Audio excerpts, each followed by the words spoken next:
So I'm reading the Word the other day and just spending time, and I found this beautiful piece that just jumped out at me, and I thought, let me share this with my online family worldwide. This might bless you as much as it blessed me. And I was reading from 1 Samuel chapter 23 from verse 24, and it says the following. So they arose and went to Ziph before Saul, but David and his men were in the wilderness of Maon, in the plain on the south of Jeshimon. When Saul and his men went to seek him, they told David. Therefore he went down to the rock and stayed in the wilderness of Maon. He went down to the rock. When he heard Saul was after him again, he went to the rock. Right? And when Saul heard that, he pursued David in the wilderness of Maon. Then Saul went on one side of the mountain, and David and his men on the other side of the mountain. The mountain was between them. So David made haste to get away from Saul, for Saul and his men were encircling David and his men to take them. Things did not look good.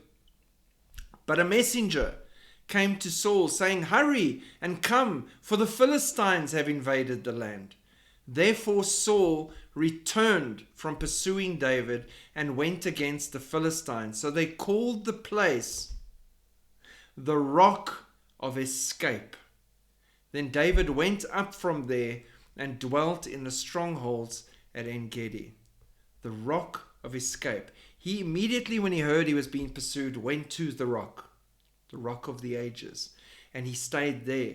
And when a way of escape was provided and the threat was removed, they called that place the Rock of Escape, because the Rock of Ages, our God and our King and our Lord, has provided a way for us to escape what lies ahead, what lies at the door, a time such as no man has even envisioned or thought possible, that has ever been or will ever be again. But yet there is the rock of our salvation, the Rock of Ages. He has provided a way of escape. He is the Rock of Escape for us, just as he was for David.